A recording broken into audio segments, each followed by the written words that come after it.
Hello दोस्तों, मैं हूं गौरव और आज मैं बात करने वाला हूं लाइब्रेरी साइंस का मैराथन क्लास हम चलाने वाले हैं जिसमें पूरा सिलेबस कवर करेंगे। तो ये जो है कम से कम 10 लेक्चर्स में होगा।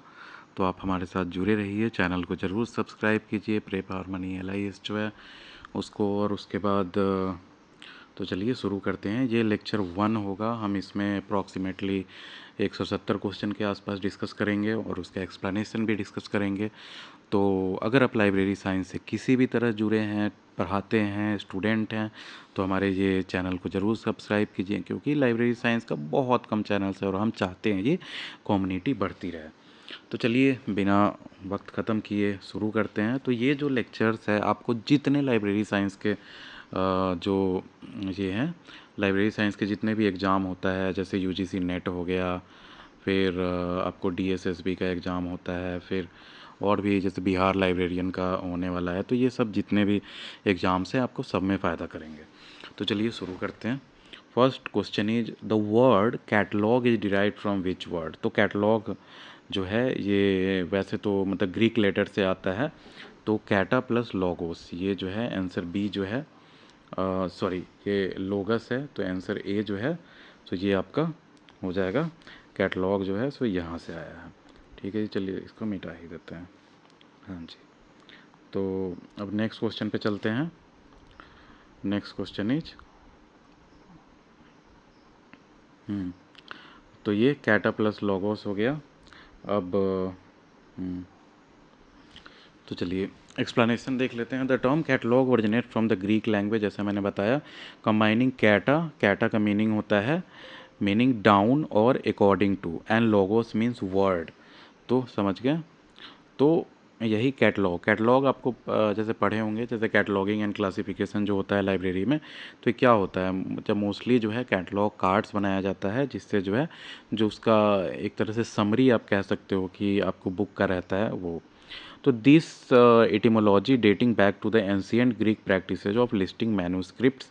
मैन्यूस्क्रिप्ट्स पता होगा आपको, जो पुराने ज़माने में जो लिखा जाता था, reflect the systematic nature of the catalogue as a tool for organising and assessing information. समझ गए।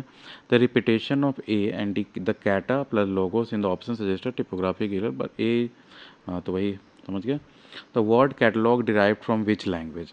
तो ये ग्रीक लैंग्वेज से आया है। The word catalogue traces its roots to the Greek language. समझ गए। ये सब आपको मन हो तो आगे पढ़ सकते हैं, जैसे कैटा प्लस लोगोस मैंने पहले बताया।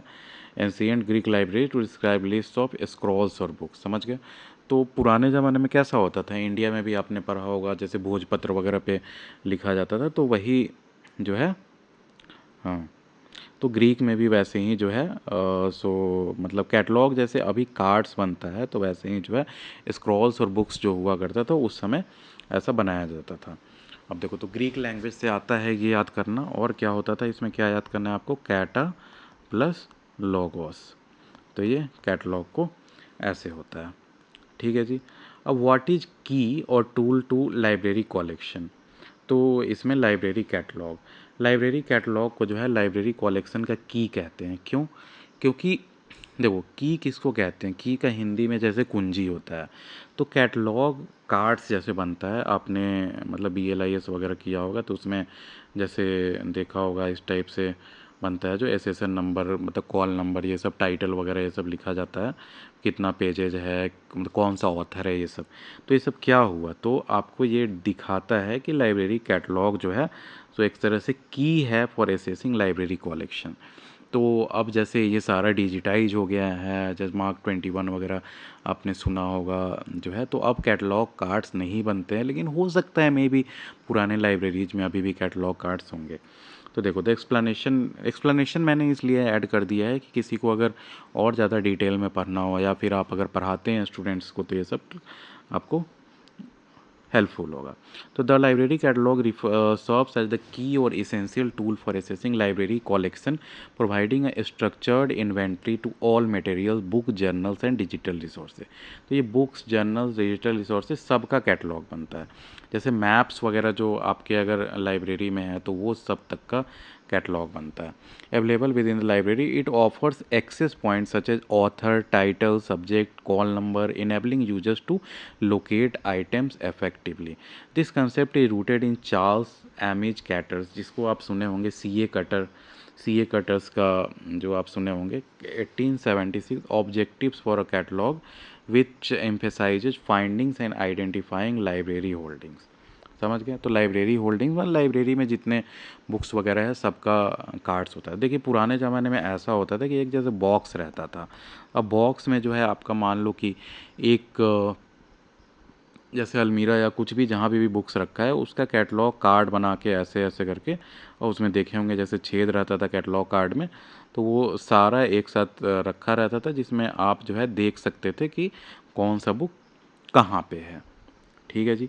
अब देखो, who first presented objectives of the library catalogue in 1876। 1876 में objectives of the library catalogue, तो सीए कटर्स जो है उनका दिया हुआ है। सीए कटर का फुल फॉर्म भी आप याद कर लो, चार्ल्स एमी कटर। तो चार्ल्स एमी कटर, तो अब इसका एक्सप्लेनेशन देखते हैं। 1876 में first presented objectives of the library catalogue, तो ये आपको बहुत इंपॉर्टेंट है। सीए कटर है, आप गलती से ऐसा रंगनाथन वगैरह में मत लगा देना। देखो, Charles एमिज Cutter and American librarian, तो ये कहाँ के थे? तो अमेरिकन लाइब्रेरियन थे। ये सब मैच द फॉलोइंग में भी बहुत बार पूछा जाता है, और जो है आपका ऐसे तो ऑब्जेक्टिव में पूछा ही जाता है। तो outline the objectives of the library catalogue, objectives of the library catalogue in 1876। ये डेट भी याद रखना है। देखो लाइब्रेरी साइंस में ये मैंने नोटिस किया है कि इसमें डेट और जो है पीपल के बारे में, ये मैच द फॉलोइंग में भी और ऐसे भी जैसे क्रोनोलॉजी के क्वेश्चंस आते हैं इसमें बहुत ज़्यादा पूछा जाता है। तो ये याद कर लो आप। 1876 का वक्त था उनका। Rules for a dictionary catalogue, the rules for a dictionary catalog. So these objectives include enabling users to find a book by author, title, subject, showing the showing what the library owns, library में क्या क्या है, and assisting in material selection। समझ गए? This foundation contribution documented in library science history by sources like ALA, पता होगा आपको, American library association, predates Ranganathan's and Dewey's work. Dewey किसके बारे में कहा जाता है? डीवी, जैसे डीडीसी आपने सुना होगा, डेवी डेसिमल क्लासिफिकेशन, तो उससे भी पहले का है। तो कब का है ये? 1876। और एक और इसमें देखो क्वेश्चन और बन जाता है कि रूल्स ऑफ डिक्शनरी कैटलॉग ये किसका लिखा हुआ है? तो CA cutter. The word bibliography derive from which word? तो बिब्लियन, ये याद कर लो, बिब्लियन आंसर ए हो गया। बिब्लियोग्राफी, बिब्लियोग्राफी क्या होता है? जैसे मान लो कि आप बायोडेटा बनाते हो, तो बायोडेटा में अपने बारे में जो भी अचीवमेंट है ये सब लिखते हो, चाहे रेज्यूमे जो बनाते हो। तो वैसे ही बिब्लियोग्राफी जो है बुक्स का बनता है। उसको बिब्लियोग्राफी एक तरह से मान लो कि सिंपल टर्म्स में कहा जाए तो एक तरह से समरी ऑफ द बुक है, कि उसको कौन लिखा, क्या है उसमें, ऑथर कौन, ये सारा चीज़। तो देखो, तो ये जो वर्ड जो है तो ये भी ग्रीक वर्ड से आया है। देख लो, ग्रीक, लैटिन, ये दोनों बहुत इम्पॉर्टेंट है, जिससे बहुत सारे वर्ड्स लिए गए हैं इंग्लिश में। तो ये याद कर लो। जैसे उसका भी पहले जो मैंने बताया था कैटलॉग का, वैसे ही बिब्लियोग्राफी भी जो है ये ग्रीक से ही आया है। तो term bibliography comes from the Greek biblion. Biblion ये बहुत इंपॉर्टेंट है, याद कर लो। बिब्लियोन मीनिंग बुक और पैपायरस रोल। पैपायरस रोल समझ गए, जो रोल होता है जिस पे लिखा जाता था। विथ ग्राफिया, ग्राफिया किसको कहते हैं? राइटिंग और डिस्क्रिप्शन को ग्राफिया कहते हैं। This root is evident in ancient Greek text where list of books were compiled and noted in studies of Hellenistic libraries. Options like biblio, bilon and bylon are incomplete और तो वही हो गया। अब देखो, तो ये बिब्लियोन याद कर लेना, बिब्लियोग्राफी इससे बना है। तो यहाँ से ऐसे भी आप याद कर सकते हो, बिब्लियो के बाद एन ही हटा के तो ग्राफी कर दिया जाता है ना? तो वही बिब्लियोन। तो word bibliography derive from which language? तो ये हो गया ग्रीक लैंग्वेज से आपको बिब्लियोग्राफी आया है। ठीक है जी।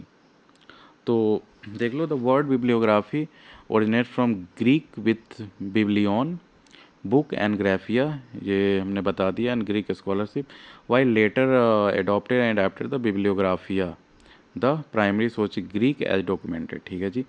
What is the difference between bibliography and catalogue?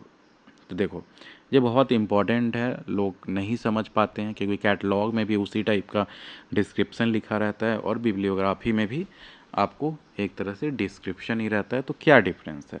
तो देखो, तो ये ऑप्शंस आप पढ़ सकते हो। तो आंसर है इसका, the library catalogue is a list of books available in the library. तो लाइब्रेरी कैटलॉग से लिस्ट ऑफ बुक्स पता चलता है आपका लाइब्रेरी में है, while bibliography is a list of general books.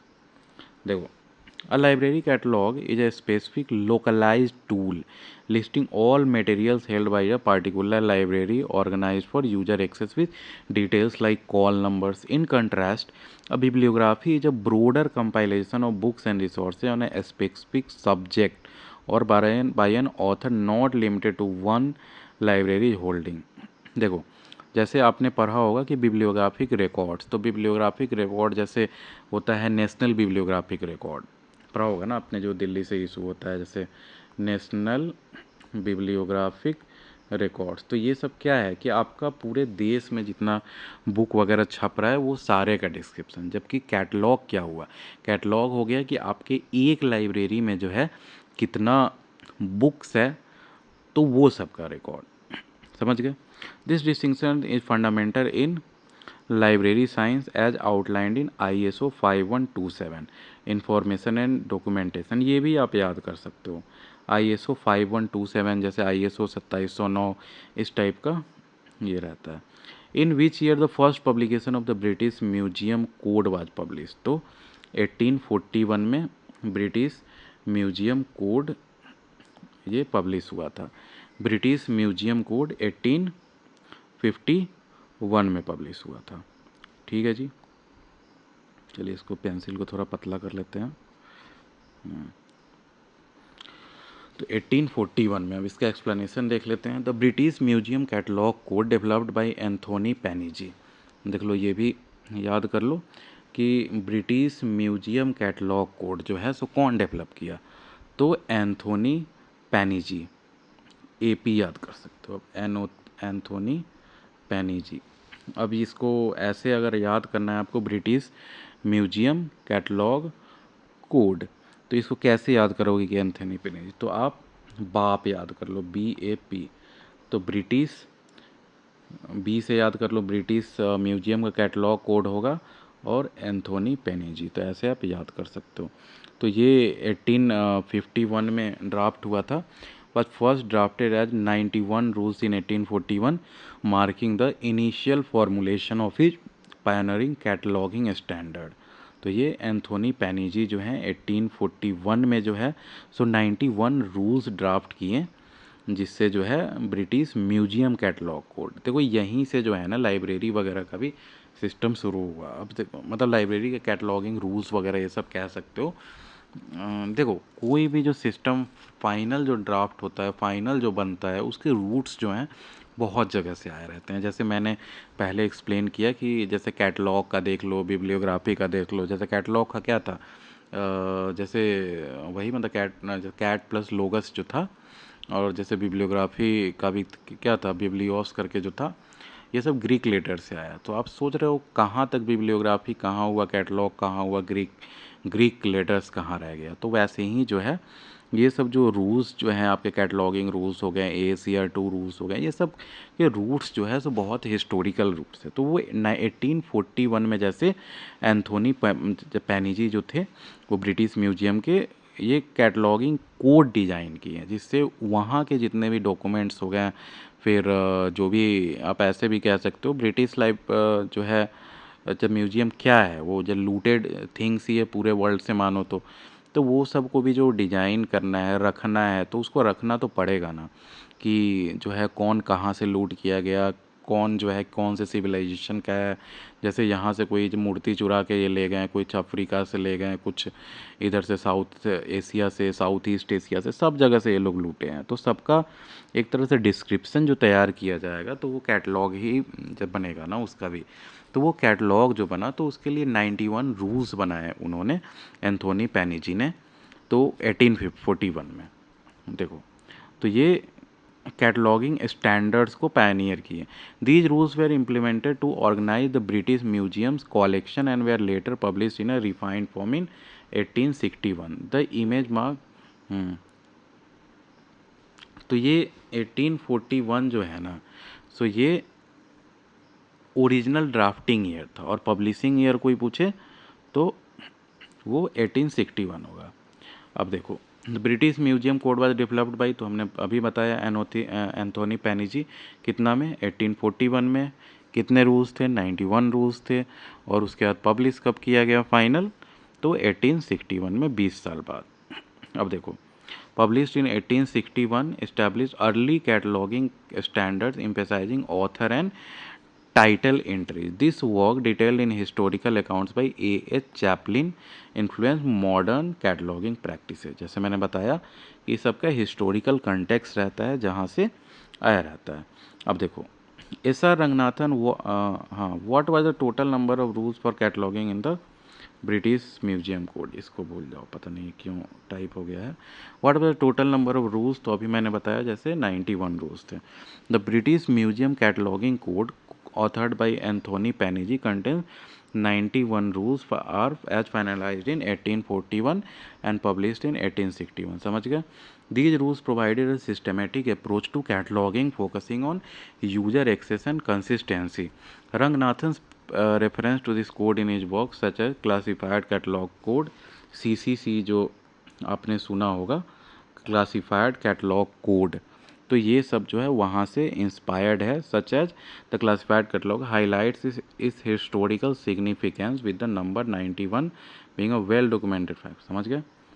In which year rules for a dictionary catalogue was publish? तो ये 1876 में पब्लिश हुआ था। तो ये कौन पब्लिश किए थे? तो C.A. Cutter, Charles Ammi cutter, जो मैंने पहले बताया। तो कैसे याद रखोगे? 1876 है तो ऐसे याद कर लो, 1857 में जैसे लड़ाई हुई थी हमारी आज़ादी की, उससे 20 साल बाद। ठीक है, तो रूल्स फॉर डिक्शनरी कैटलॉग 1876 में हुआ था, तो वही अप्रॉक्स आप समझ रहे हो ना, 19 ईयर्स कह सकते हो। Charles एमिज Cutter rules for a dictionary catalogue was first published in 1876, introducing the concepts of a dictionary catalog that combines author, title and subject entries in a single alphabetical sequence. समझ गए? Author, title और subject entry. तो ये rules for dictionary catalogue Charles एमिज Cutter, जिसको C.A. Cutter भी कहते हैं, उन्होंने पब्लिश किया था 1876 में। तो इसमें क्या क्या हो गया? ऑथर, टाइटल और सब्जेक्ट एंट्री जो है in a single alphabetical sequence. समझ गए? This work, a corner stone of the modern cataloguing, was published by the US bureau of education and is cited in library science history like those of Michael Gorman. Who is the author of rules for dictionary catalogue? तो क्या मैंने बताया? C.A. Cutter, 1876। देखो इसके आगे, Charles एमिज Cutter, a prominent American librarian, कहाँ के थे? तो अमेरिका के थे। Authored rules for a dictionary catalogue in 1876। His innovative approach system to cataloguing emphasizing user access through a unified alphabetical system. समझ गए? यूनिफाइड अल्फ़ाबेटिकल सिस्टम में मैंने क्या बताया? ऑथर, टाइटल और subject entry. Influence standards like AACR। AACR वही जो American जो कैटलॉगिंग रूल्स है वो सब में आगे इन्फ्लुएंस हुआ। This is well documented in library science text such as the ALA glossary of library terms. ALA क्या है? American library Association, glossary of library terms. तो ये हो गया 1876, याद करना आप, C.A. Cutter, Charles Ammi Cutter. What was the number of rules for cataloguing in rules for a dictionary catalogue? तो ये नंबर ऑफ रूल्स तो 241 था। The rules for dictionary catalog by Charles Amich Cutter contains 241 rules covering aspects like entry formulation, cross references and subject indexing. ठीक है जी। The comprehensive set published in 1876, पहले पढ़ा आपने, and later expanded reflect Cutter's detailed approach to cataloging as noted in the historical edition preserved by the Library of Congress। समझ गया। 241 ये आप याद कर सकते हो, 250 से 9 घटा दो, ठीक है जी। देखो जैसे कैसे याद करोगे, पहले था एक, आपने पढ़ा होगा कि 91 रूल्स हुआ करता था किस चीज़ में, ब्रिटिश म्यूजियम कोड वाला जो था, cataloguing in the British Museum code में 91 था। तो उससे आप थोड़ा मोड़ा रिलेट कर सकते हो, 250 में से 9 घटा के, तो ये 241 इस टाइप से, ठीक है जी। ये सब मैं देखो आप रिलेट करके याद करोगे कोई भी चीज़ को तो वो दिमाग में छप जाता है। अब देखो जैसे उसमें याद कर लो कि ब्रिटिश जब म्यूजियम वाला जो कैटलॉगिंग रूल्स था उसमें 91 था, तो इसका 9 ले लो और 250 में से घटा दो, और लास्ट में जैसे 91 में 1 आता है तो इसमें 241 इस टाइप से। तो आप रिलेट करके याद करोगे तो जल्दी याद रहेगा। In which year the Anglo American cataloguing code, Anglo American cataloguing code was publish, तो 1908 में पब्लिश हुआ था एंग्लो अमेरिकन कैटलॉगिंग कोड। तो देखो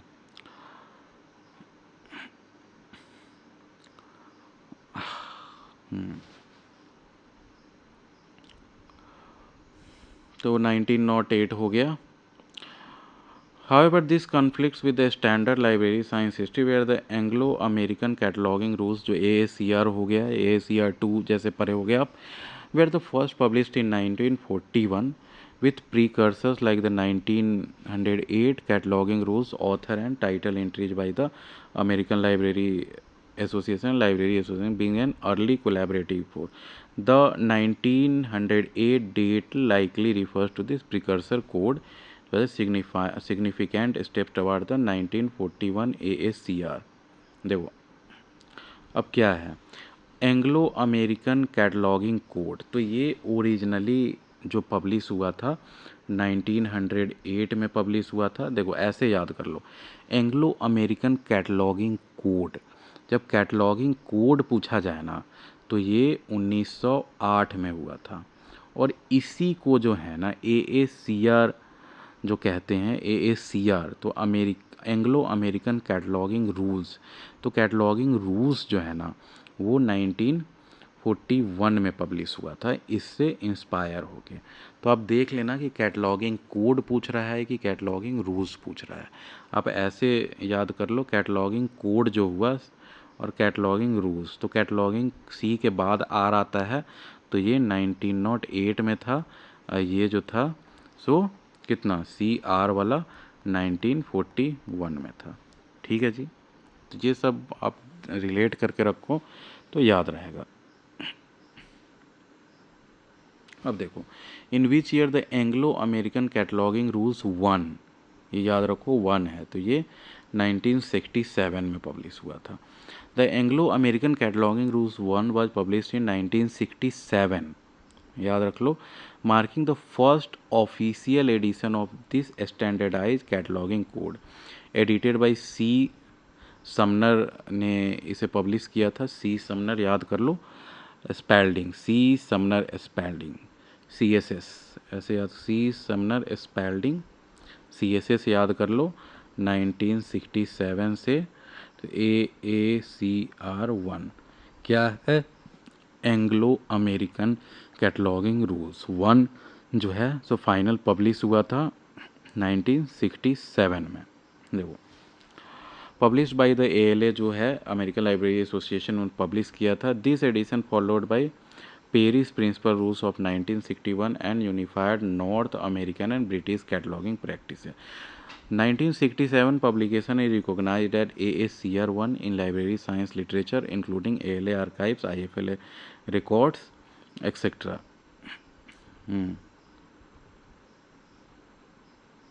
अब देख लो, अब 1941 वाला मैंने क्या बताया था कि 1941 में क्या हुआ था, AACR रूल्स पब्लिश किया गया था, ठीक है। तो बहुत जगह जो है सो C इसका आंसर दिया हुआ है 1941 में। तो ये क्यों दिया हुआ है, इन 1941 बहुत जगह correct, which likely refers to an earlier preliminary collaboration, जैसे मैंने बताया AACR ठीक है, वो जो पब्लिश हुआ था ALA और ब्रिटिश लाइब्रेरी एसोसिएशन जो है उन्होंने पब्लिश किया था, रिवाइज 1949 में।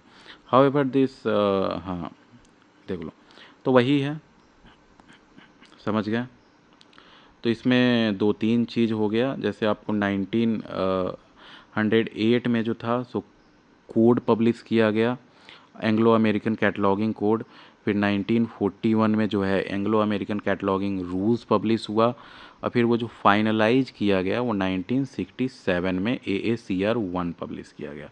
तो ये आप तीनों याद रखो, क्योंकि देखो अब इसमें यही है ना कि आप पे डिपेंड करता है कि क्या है ना ऑप्शन में।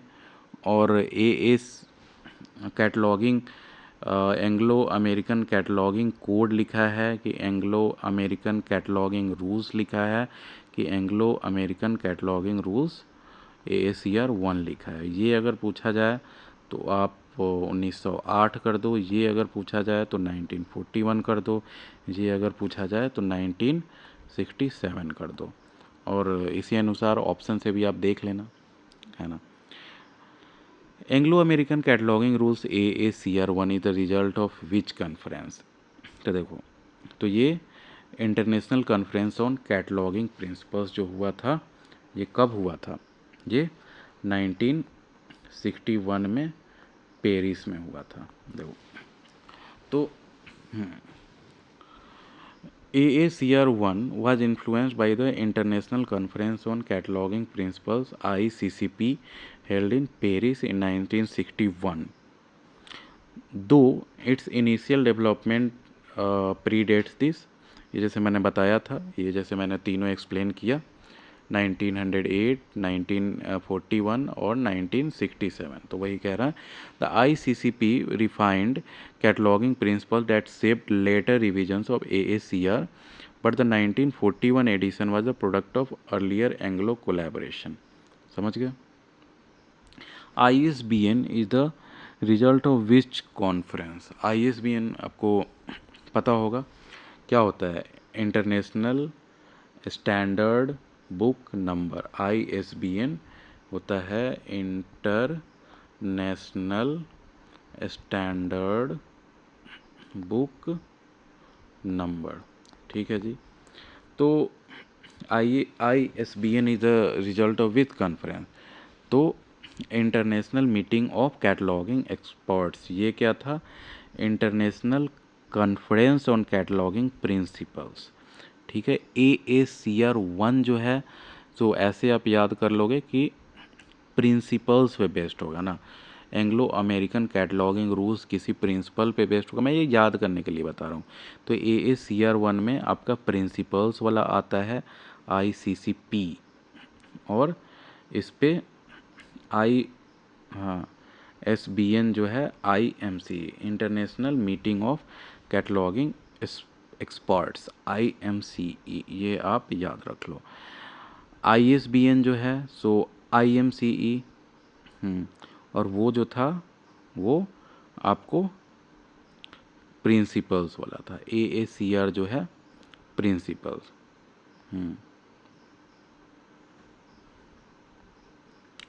तो अब देखो एक्सप्लेनेशन देखते हैं। The international standard book number system was developed following the international meetings of cataloguing experts, समझ गए, हेल्ड इन कोपेनहेगन इन 1969। ये भी डेट आप याद कर सकते हो कि IMCE जो था international meeting of cataloguing experts, वो 1969 में हुआ था, और वो सब जो मीटिंग है ये आपका 1961 में हुआ था, समझ गए। या आप ऐसे भी याद कर सकते हो कि देखो 1961 में मीटिंग होगा, तभी तो 1967 में जो है AACR 1 आएगा, है ना।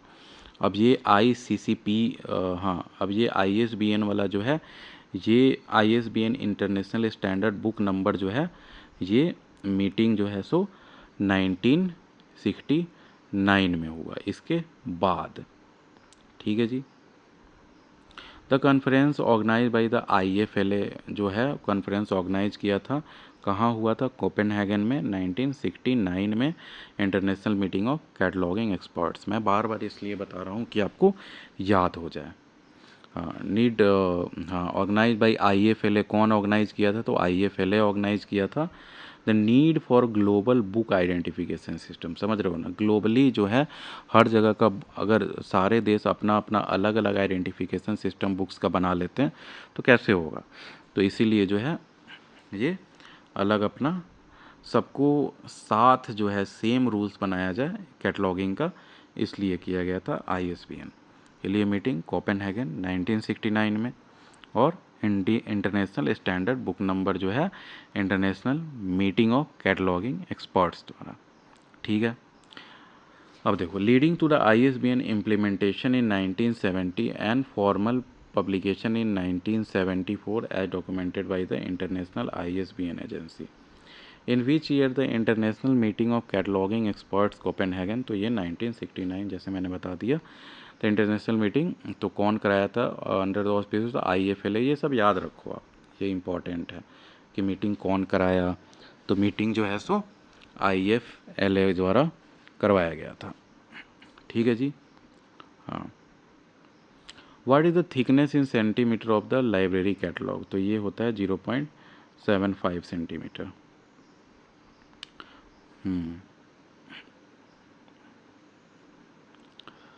The thickness of the library catalog card, particularly traditional card catalogs, is approximately 0.75 centimeter per card or stack, based on the standard size 5:3। ये याद कर लो, 5 इंच इंटू 3 इंच। ये बहुत इंपॉर्टेंट है, बहुत जगह मैंने क्वेश्चन देखा है कि standard size of the catalogue card जो है 5 इंच इंटू 3 इंच होता है।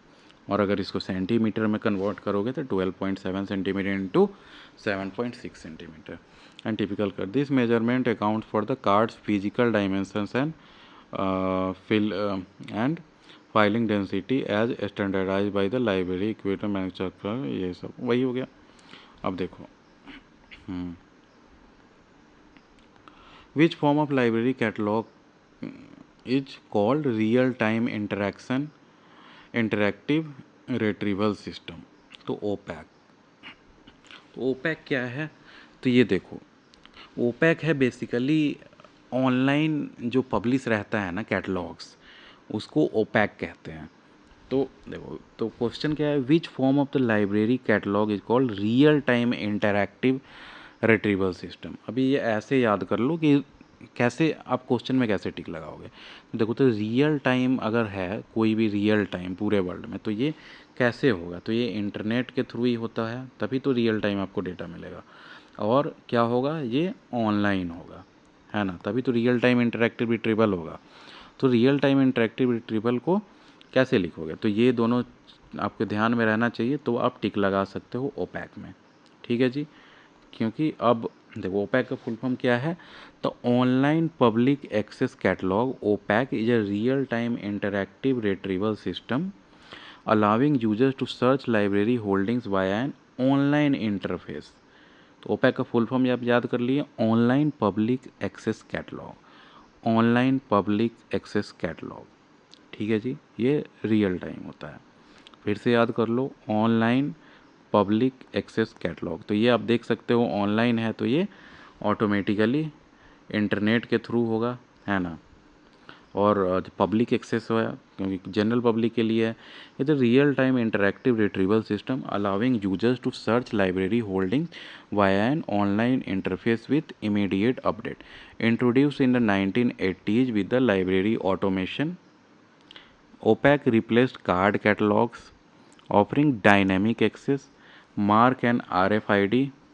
तो मार्क क्या था? मशीन रीडेबल, जो मतलब कैटलॉग कार्ड्स होते, कार्ड नहीं कह सकते हो, ये फॉर्मेट है जिसमें आपका, जैसे मार्क 21 आपने पढ़ा होगा।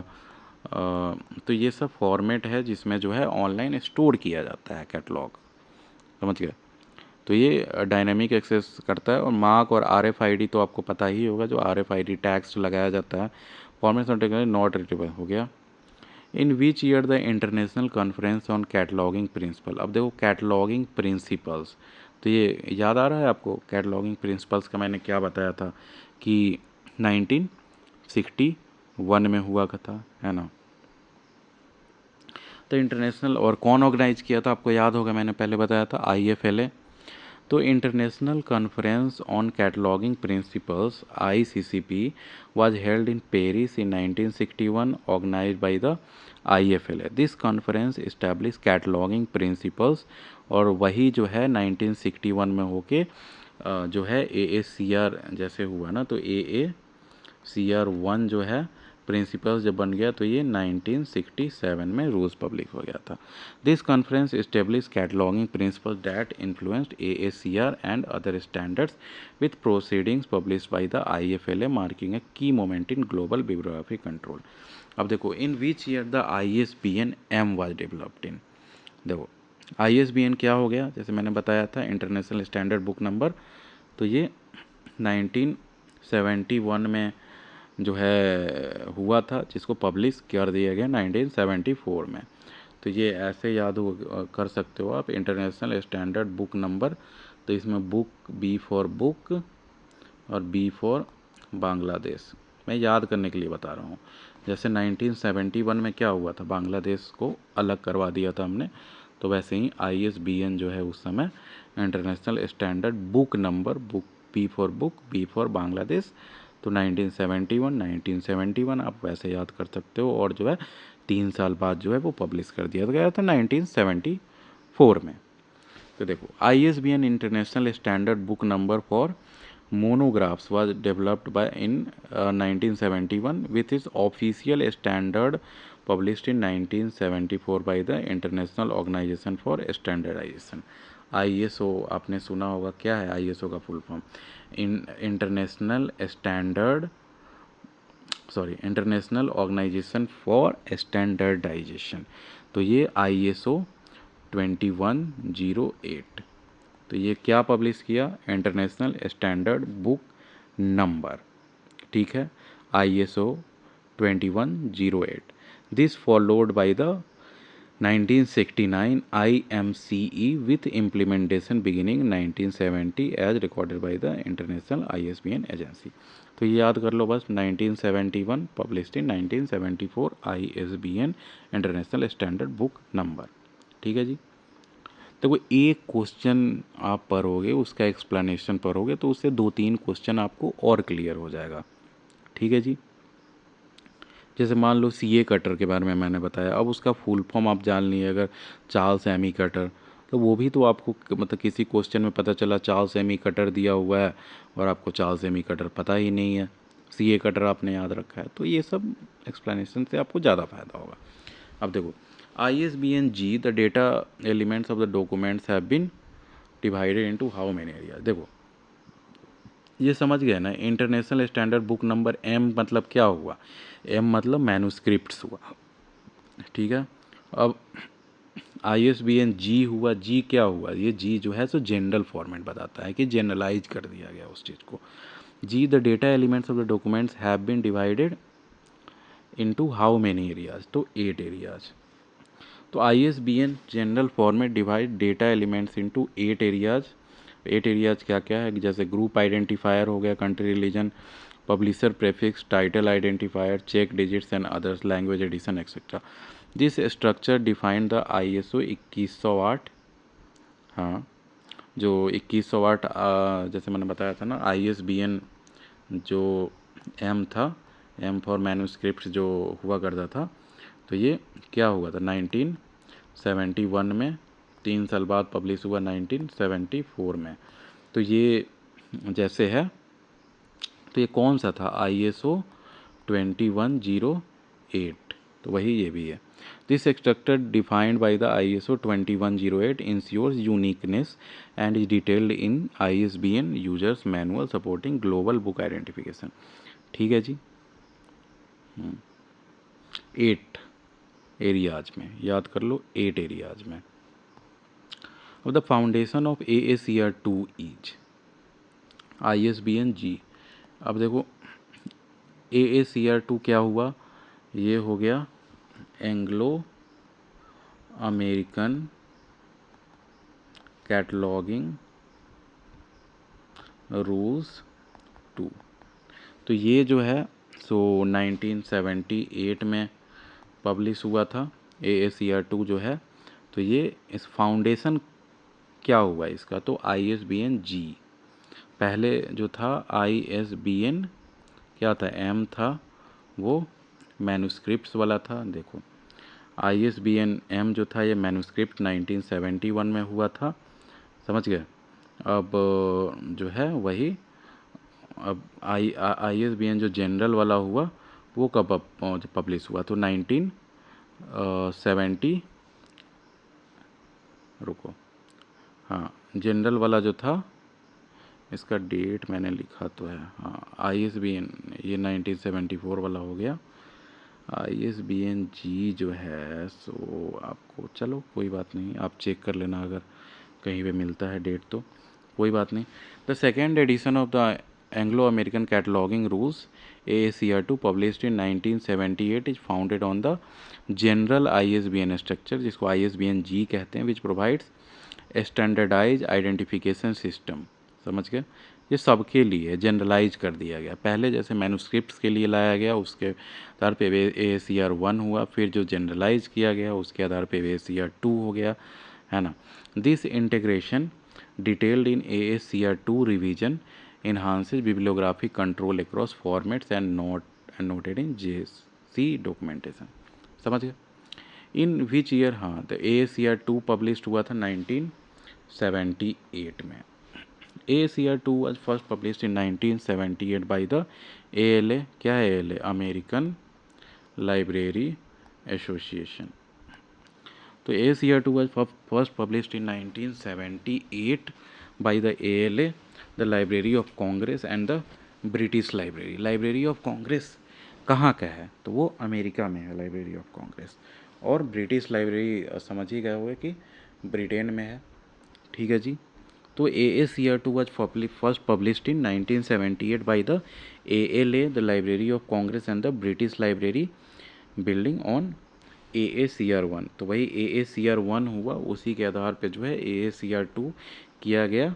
AACR2 जो है सो ये आप समझ गए होंगे, जैसे मैंने बताया कि जनरल रूल्स जो था ISBN का, Indian international standard book number general वाला, उसके आधार पे AACR2 जो है सो 1978 में किया गया by ALA, American library association, और फिर लाइब्रेरी ऑफ कांग्रेस और ब्रिटिश लाइब्रेरी।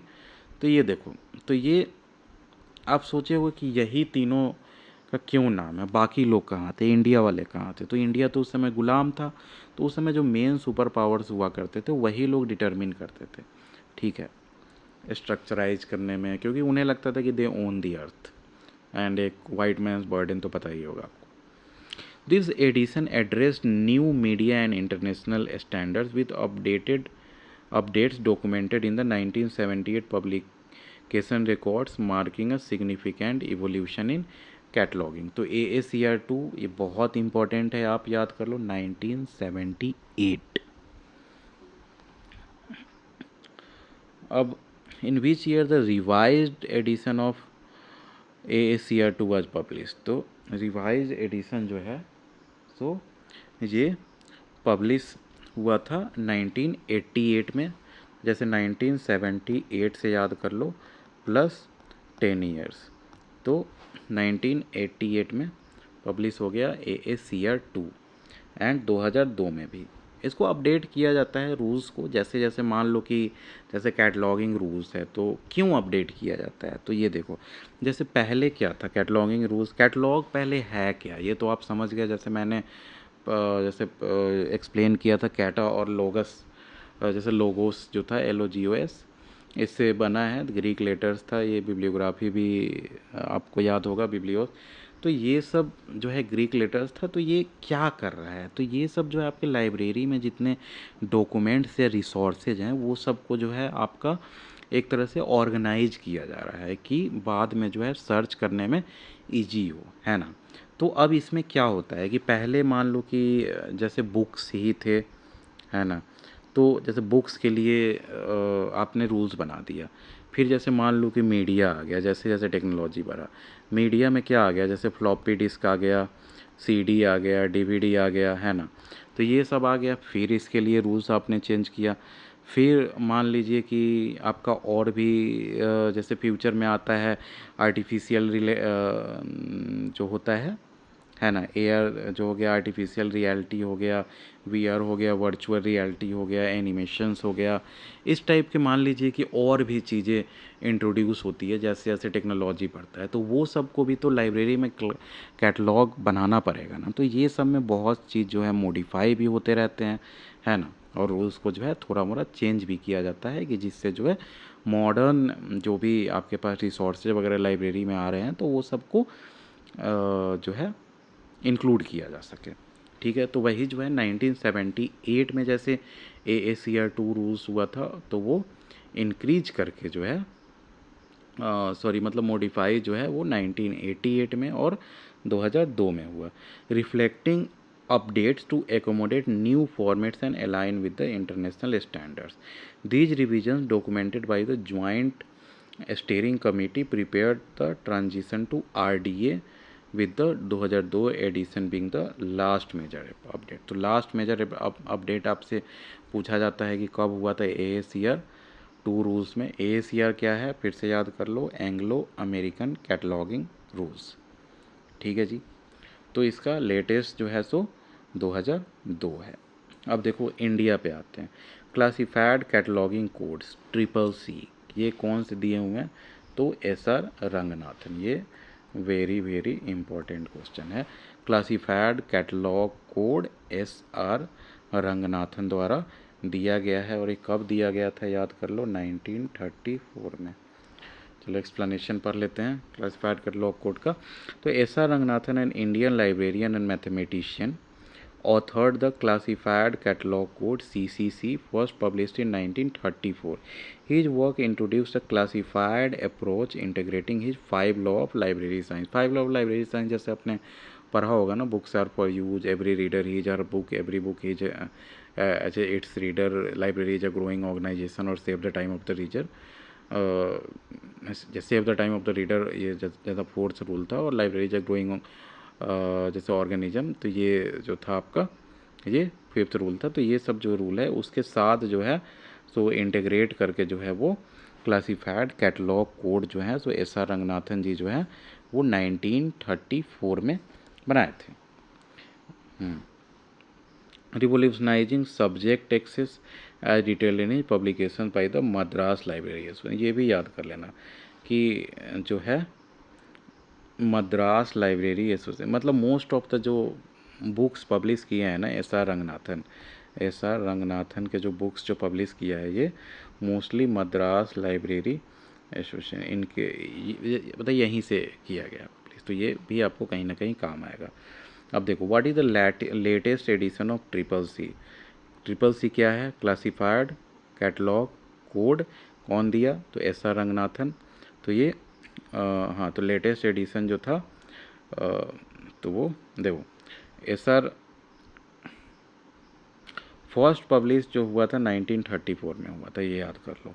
अब उसके बाद जो है अभी जो फिफ्थ एडिशन जो है उसका वो कब पब्लिश हुआ था तो 1967 में हुआ था। 1934 और 1967 32 ईयर्स मान लो, 1934 से 1967 कितना हुआ 33 ईयर्स का गैप। तो ऐसे करके आप याद रखोगे तो, और ये जो क्या है ये आपका फिफ्थ एडिशन है आई थिंक, हाँ। तो latest edition of the classified catalogue code is the fifth addition, हाँ, published in 1967 by SR Ranganathan. This edition refined his earlier works, incorporating feedback and technological advances, and remains the authoritative version as no further edition has been widely adopted as per library science records. समझ गए? When was the fifth edition जो publish हुआ था तो वो 1967 जैसे मैंने बताया। अब कुछ डॉक्यूमेंट जो है सो 1964 भी शो करता है।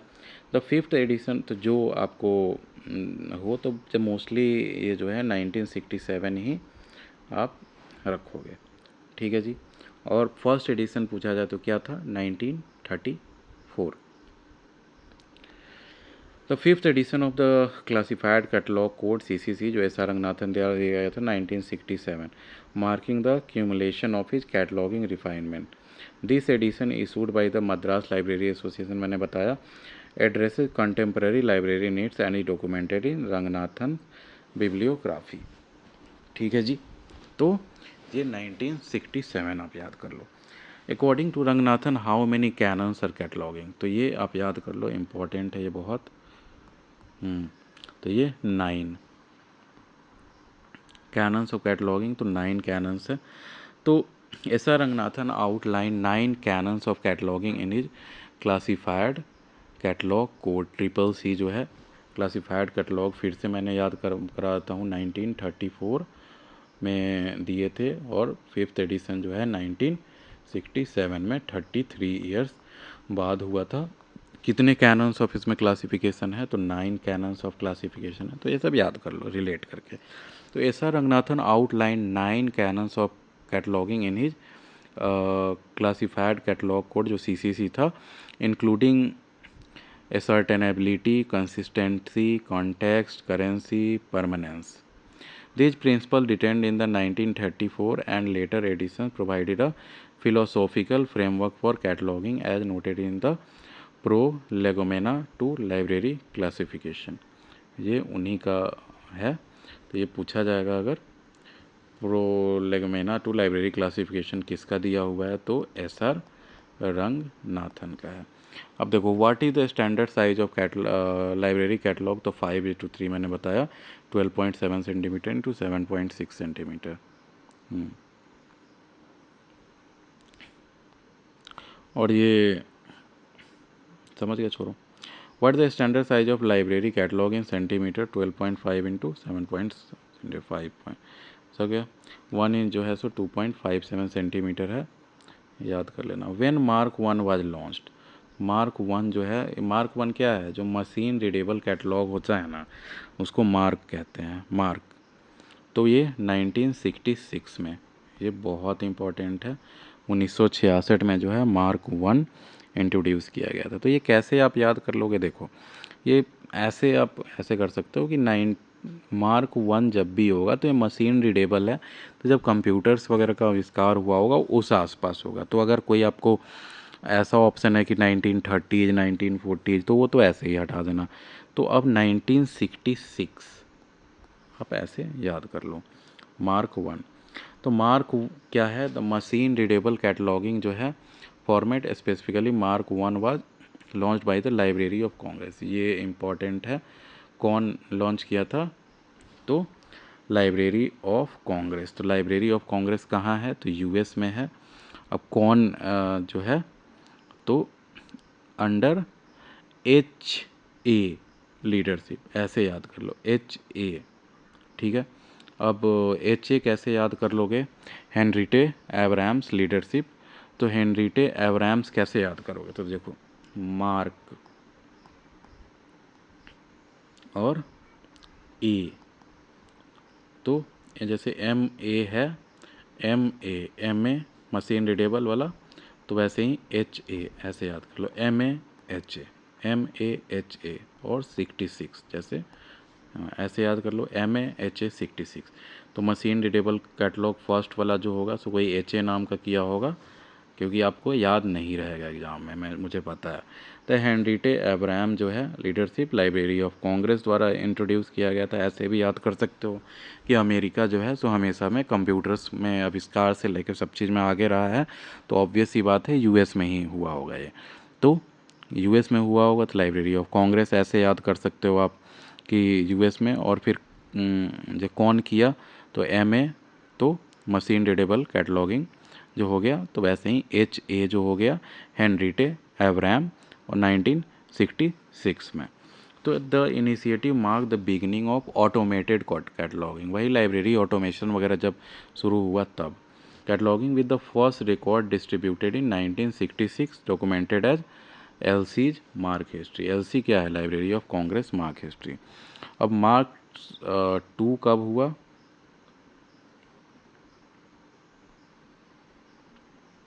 1969. ऐसे कैसे हो सकता है यार। हाँ एक सेकंड, 1965 नहीं होगा, ये 1969 होना चाहिए, sorry 1969। MARC two was introduce in 1965, ये 1969 हो गया यहाँ, क्योंकि 1966 में तो वही हो रहा है। As an improved version of MARC one incorporating feedback from early implementation developed by Library of Congress, जैसे मैंने बताया था कौन था, HA से आप याद कर सकते हो। Refined data structure for better interoperability with details preserved in Library of Congress marks evolution record. तो ये छोड़ दो। अब देखो मार्क 21 कब डेवलप हुआ, तो ये आप याद कर सकते हो। मार्क वन जो है तो कब हुआ था, 1966। मार्क टू कब हुआ, तो 1969, ठीक है। अब मार्क 21 जो अभी यूज होता है ये 1999, ऐसे याद कर सकते हो, है ना। MARC 21 was developed in 1999 by harmonizing US MARC and CAN MARC. CAN MARC क्या हुआ, Canada MARC, managed by Library of Congress. This standard detailed in LC MARC 21 documentation enhance global data exchange and remains in the use as of 2025। आपने भी पढ़ा होगा, तो MARC 21 के बारे में ही पढ़ा होगा।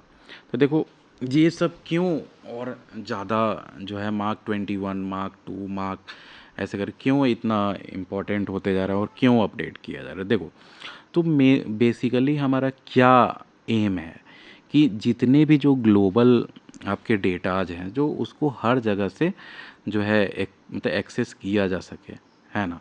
हर जगह से एक्सेस किया जा सके तो इसके लिए क्या होना चाहिए कि सेम रूल्स होना चाहिए, सेम फॉर्मेट होना चाहिए।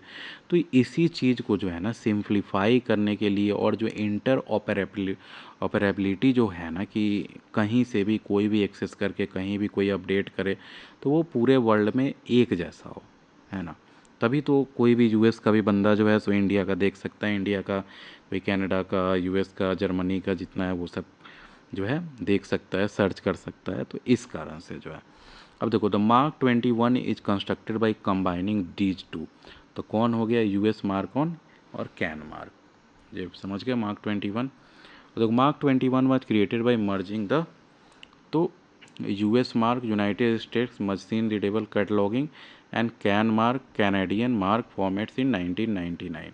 This collaboration is overseen by the Library of Congress and Library and Archives Canada is documented by Mark 21 concise formats. समझ गए।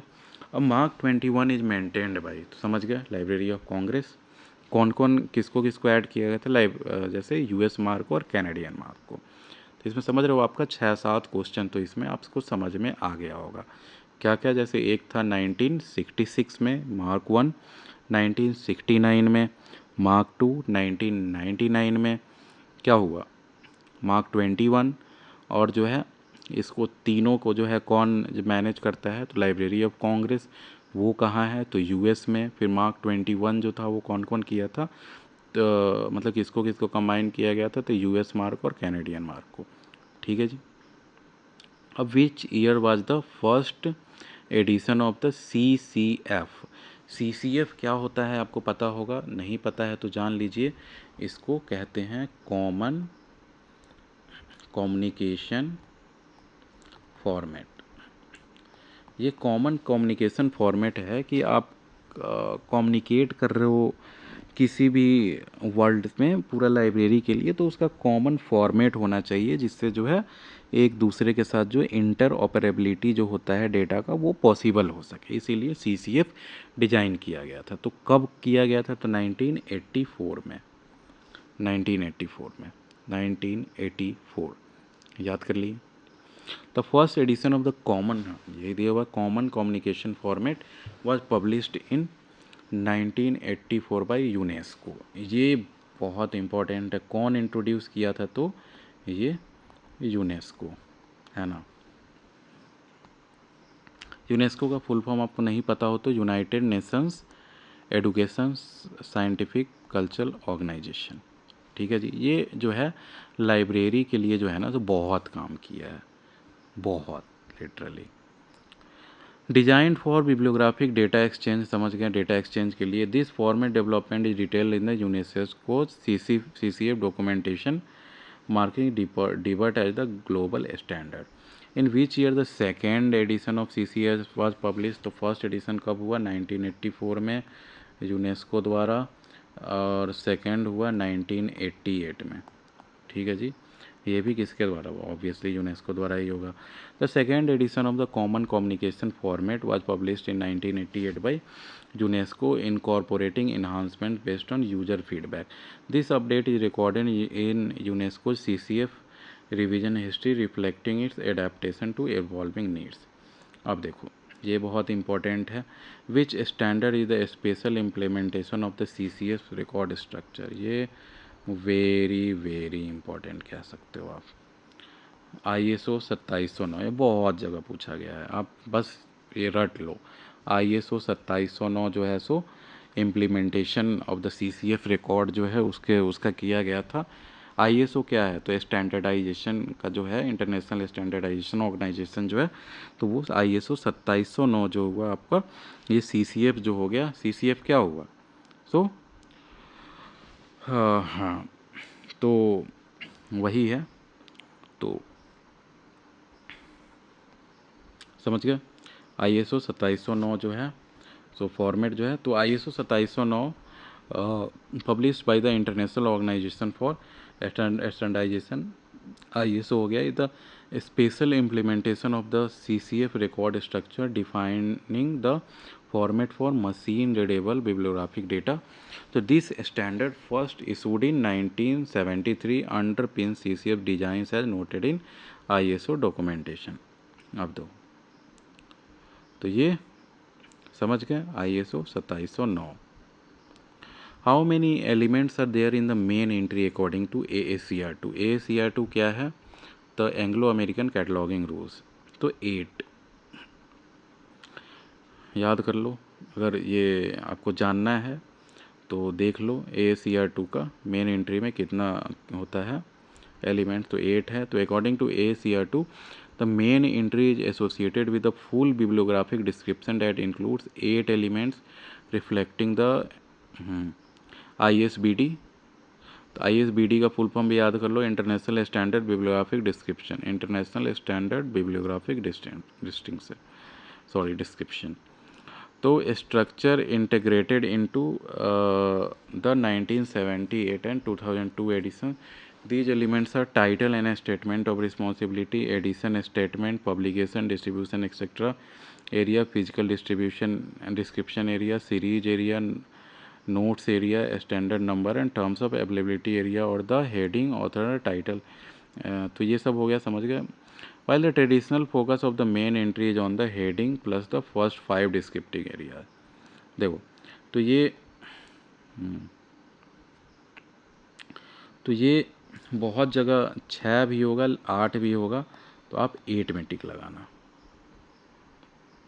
अकॉर्डिंग टू CCC, समझ गए, कॉमन कैटलॉगिंग कोड जो है, how many elements are there in the main entry? तो इसमें 6 है।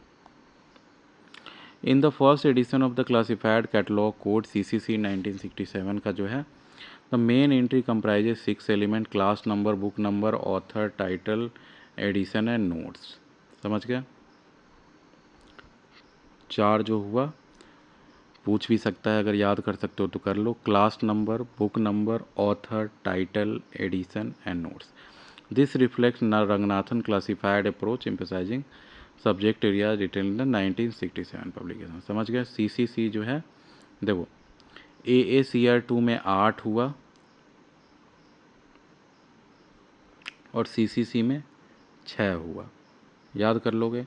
Anglo American cataloguing rules, तो 8 ऐसे याद कर लो, अमेरिका का है तो थोड़ा बड़ा कर दो 2, और इंडिया वाला जो है ऐसा रंगनाथन वाला CCC, उसका मेन एंट्री में 6। ठीक है जी। The full name of ISBN तो पता ही है, इंटरनेशनल स्टैंडर्ड बुक नंबर, है ना।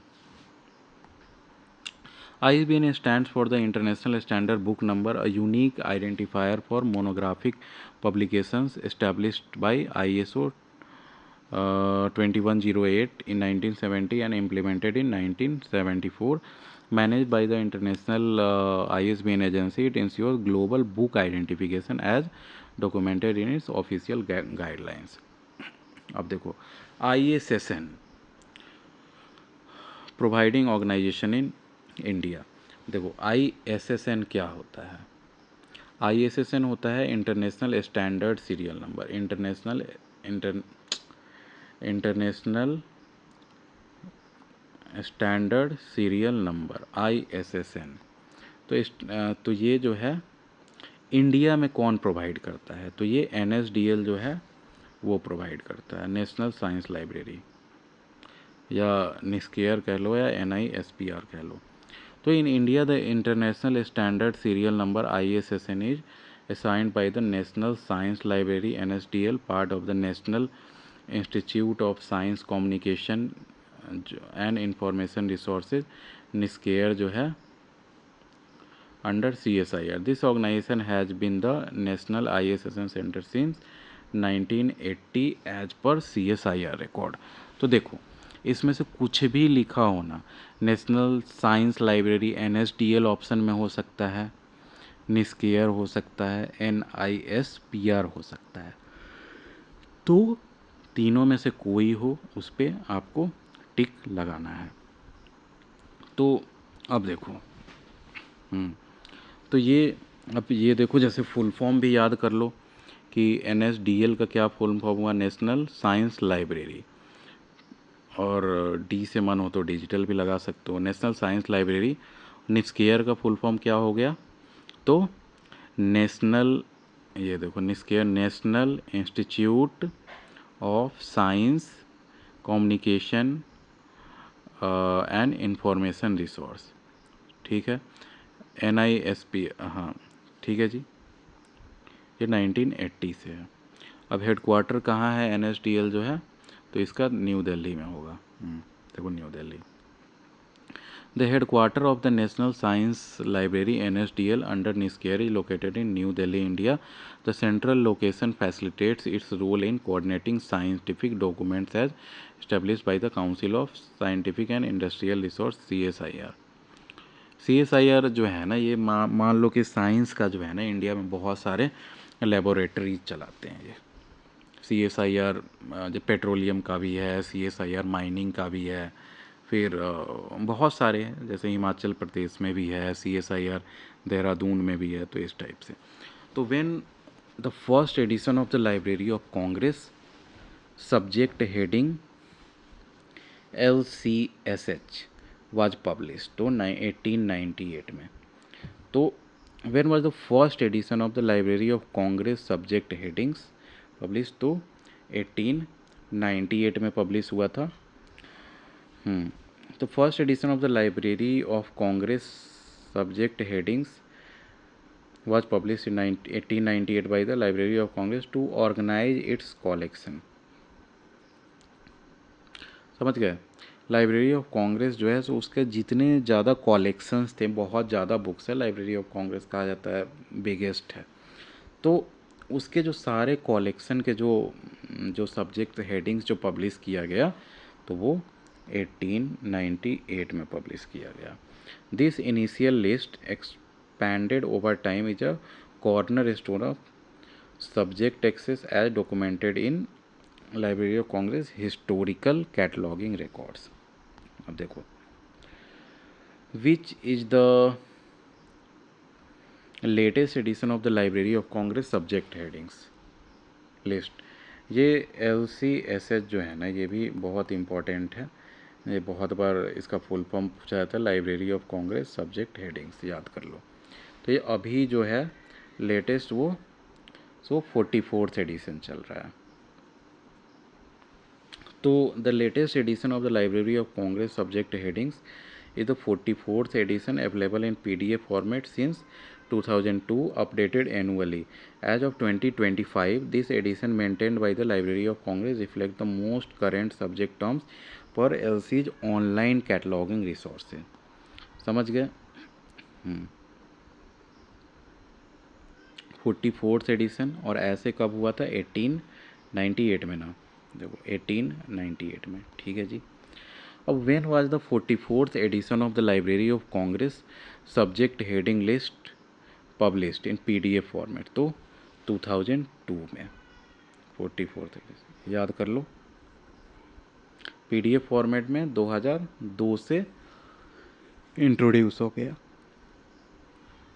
फर्स्ट टाइम कब हुआ था? 1898 में। Else library of Congress subject heading LCSH, ठीक है जी।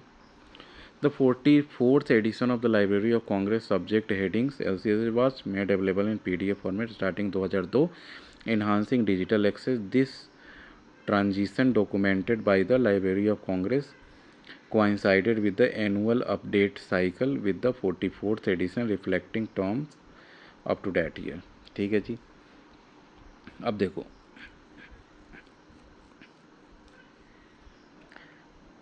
अब जैसे LCSH है ना, library of Congress subject headings, वैसे ही SLSH भी है, SLSH।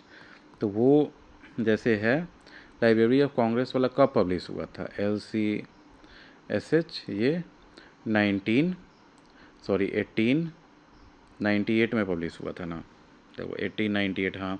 वैसे ही Sears list of subject headings जो है ना, ये आपका फर्स्ट टाइम जो पब्लिश हुआ था ये 1929 में हुआ था। तो ये सीयर्स लिस्ट वाला क्या है? ये स्मॉल लाइब्रेरीज के लिए होता है पब्लिश, स्मॉल लाइब्रेरीज के लिए। तो ये 1923 है, 1929 है, 1923 और वो 1898। लाइब्रेरी ऑफ कांग्रेस ऐसे याद कर लो, लाइब्रेरी ऑफ कांग्रेस ये तो गवर्नमेंट का है, तो वो पहले आया होगा, तो 1898 में। सीएस लिस्ट जो है सब्जेक्ट हेडिंग्स का, ये बाद में आया होगा, तो 1923। देखो, द सीएस list of subject headings was first publish in 1923 by Minnie Earl सीएस, ये उनका नाम है। सीएस लिस्ट जो है मिनी ऑल सीएस, ऐसे याद कर लो, mess. Designed for small libraries, this initial edition published by H.W. Wilson, ये बहुत इम्पोर्टेंट है। H.W. Wilson जो है ना, H.W. Wilson जो है, सो SLSH को पब्लिश किया 1923 में। It is a simplified subject authority tool with it history detailed in Wilson's publishing archives, ठीक है। अब CS list of subject headings was developed bye कौन? तो MS, बताया ना, MES, मिनी और सीएस, यही होगा। मिनी और सीएस कब हुआ था? 1923 में। कौन पब्लिश किया था? तो H.W. विल्सन। और लाइब्रेरी ऑफ कांग्रेस वाला कब हुआ था? तो 1898 में, समझ गए। और अभी जो चल रहा है वो कौन सा एडिशन चल रहा है? 44th addition. PDF वाला कब हुआ था इंट्रोड्यूस? तो 2002 में, समझ गए। तो ये सब रिलेट करके याद रखोगे तो ज़्यादा याद रहेगा। तो देखो, Minnie Earl Sears an American librarian developed the Sears list of subject headings in 1923 inspired by the library of Congress subject headings. Her work tailored subject access for smaller library as noted in H.W. Wilson's historical records. अब देखो, सीएस list of subject heading published by H.W. Wilson, मैंने पहले ही बताया है। अब देखो, OCLC क्या है? OCLC CS list of subject headings is useful for which type of library? तो OCLC वाला जो है small and medium size libraries के लिए है, ठीक है जी। OCLC सीएस लिस्ट जो मैंने पहले भी बताया था, ये क्या था? ये जो है तो स्मॉल लाइब्रेरीज के लिए है, मैंने कहीं पे पहले, हाँ, डिजाइन फॉर स्मॉल लाइब्रेरीज, तो ऐसे याद कर सकते हो। तो OCLC CS list of subject heading useful for which type of library? For small और मीडियम साइज लाइब्रेरी। देखो, तो फर्स्ट जो CS list of subject headings जो हो गया, ये स्मॉल लाइब्रेरीज के लिए है, स्मॉल लाइब्रेरीज। अब OCLC वाला इसमें लगा दोगे तो स्मॉल और मीडियम वाले के लिए हो जाता है। द सीएस list of subject headings is design for smalls and medium size libraries offering a manageable subject authority tool. Its simplicity suits libraries with limited resources, unlike the comprehensive LCSs used by large institutions as per H.W. Wilson's usage guidelines. समझ गए? देखो S C S list जो है ना small medium libraries के लिए हो गया, और लाइब्रेरी ऑफ कांग्रेस जो है ना वो वाला जो जो हुआ वो आपका लार्ज लाइब्रेरीज के लिए होता है। तो in which year the chain procedure was developed by Ranganathan for subject headings, तो 1937 चेन प्रोसीजर जो है developed by Ranganathan subject headline headings के लिए, तो ये 1937 में हुआ। 1937 में एक हो गया। देखो फिर से मैं याद करा दूं, library of Congress subject heading हो गया ये आपका 1898 में। फिर सीएस लिस्ट सब्जेक्ट हेडिंग हो गया ये कितना 1923 है ना। हाँ, और ये जो है सो चेन प्रोसीजर जो है एस आर रंगनाथन का ये 1937 में है। देखो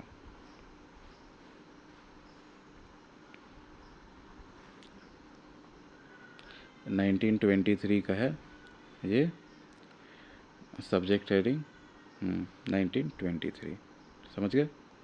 अब देखो S R Ranganathan developed the chain procedure for subject headings in 1937 as part of his work on the classified catalogue code जो CCC जो था। This method detailed in 1937 writing derives headings from class number enhancing subject heading. तो ये भी याद कर लो जो जो है राइटिंग जो हेडिंग से किस चीज़ से डिराइव किया जाता है, तो क्लास नंबर से, as noted in his Prolegomena. ठीक है जी। देखो एक CCC का पहले जो क्वेश्चन मैंने कराया था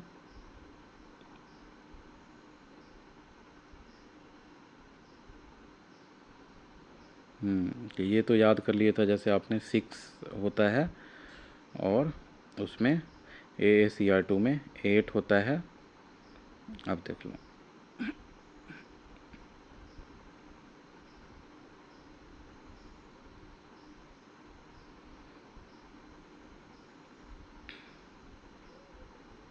कैनन्स ऑफ कैटलॉगिंग 9 होता है, ये भी आप याद कर लेना।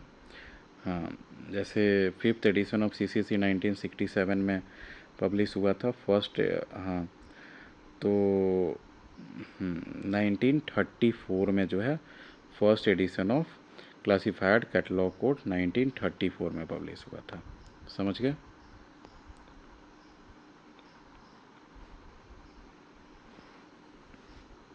तो 1934 में पब्लिश हुआ था CCC क्लासिफाइड कैटलॉगिंग कोड, और उसी के बेसिस पे जो है चेन प्रोसीजर जो किया गया वो 1937 में होगा। ठीक है जी। In which book the chain procedure were developed by Ranganathan for subject heading, तो theory of cataloguing. Theory of cataloguing जो है ये SR रंगनाथन का लिखा हुआ है। देखो the chain procedure for subject headings was developed by SR Ranganathan in his theoretical work.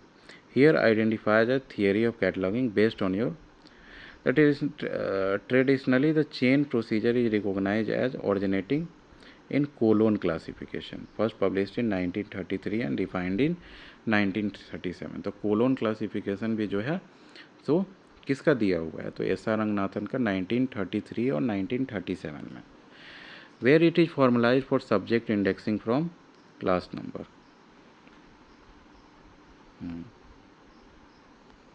चलो how many steps in the chain procedure, तो 6 स्टेप होता है, 6 step. The chain procedure developed by SR Ranganathan consist of 6 steps according to the evidence indicated. तो colon classification 1937 वाला हो गया, और classified catalogue code जो हो गया 1967, 9 स्टेप प्रोसेस। ठीक है, तो यही सब 6 स्टेप याद कर लो जो मैंने पहले भी कराया है। Who was the first to use the prenatal cataloguing? तो प्रे नेटल कैटलॉगिंग जो है एस आर रंगनाथन द्वारा यूज किया गया था, प्री नेटल कैटलॉगिंग। तो S R Ranganathan coined prenatal cataloging to describe pre-publication cataloging, a concept introduced in his works like the classified catalog code.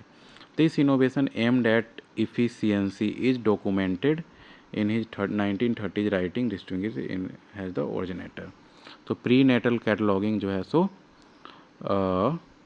S R Ranganathan द्वारा किया गया। What do you understand by the term prenatal cataloguing? तो ये pre publication cataloguing को ही जो है pre natal cataloguing कहते हैं। ये सबसे पहले याद रखना, ये किसका दिया गया है? एस आर रंगनाथन 1930s में ही इन्होंने दिया था।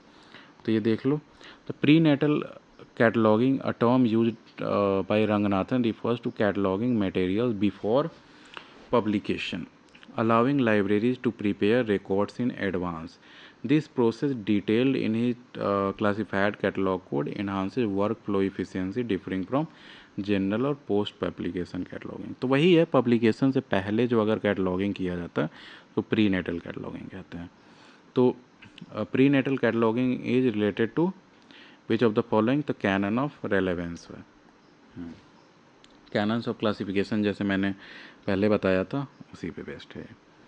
तो canon of relevance, one of S Ranganathan cataloguing canons related to the prenatal cataloguing by insuring timely and relevant information is use.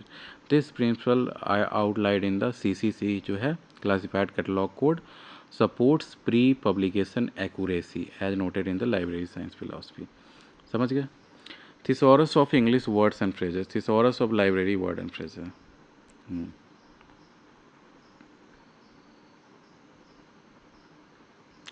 देखो, तो वही thesaurus of English words and phrases जो है, ये जो है thesauri of library science and word, library science word and phrases से आया है।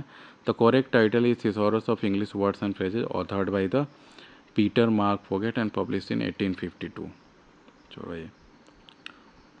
ये रहने दो।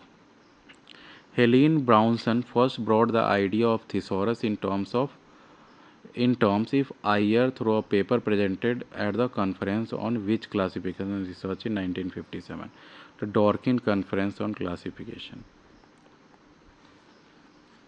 याद कर लो बस, जो है हेलन ब्राउनसन जो है सो थिसॉरस जो है सो ये पेपर प्रेजेंट किए थे ऑन विच क्लासिफिकेशन रिसोर्स, तो डॉर्किन्स कॉन्फ्रेंस ऑन क्लासिफिकेशन, बस ये याद कर जाओ। तो Helen Brownson presented her paper on the thesaurus concepts for information retrieval at the Dworkin Conference on Classification in 1957 in England. This event documented by ASLIB was pivoted in inverting indexing techniques में use हुआ था। अब देखो, where the acquisition number is written in the book other than the back of the title page, तो last page. तो acquisition number used to track a library receipt of a book is often written in the last page verse of the final leaf। समझ गया? ISSN provided for the printed version, तो PISSN जो है सो वो printed version के लिए होता है। वैसे ही इलेक्ट्रॉनिक वर्जन के लिए जो होता है EISSN होता है। समझ गए? ये इलेक्ट्रॉनिक के लिए हो गया, PISSN जो हो गया ये प्रिंटेड के लिए हो गया। समझ गए? तो देखो, the PISSN print international standard serial number is assigned to the printed version of a serial publication introduced by the ISSN International Center.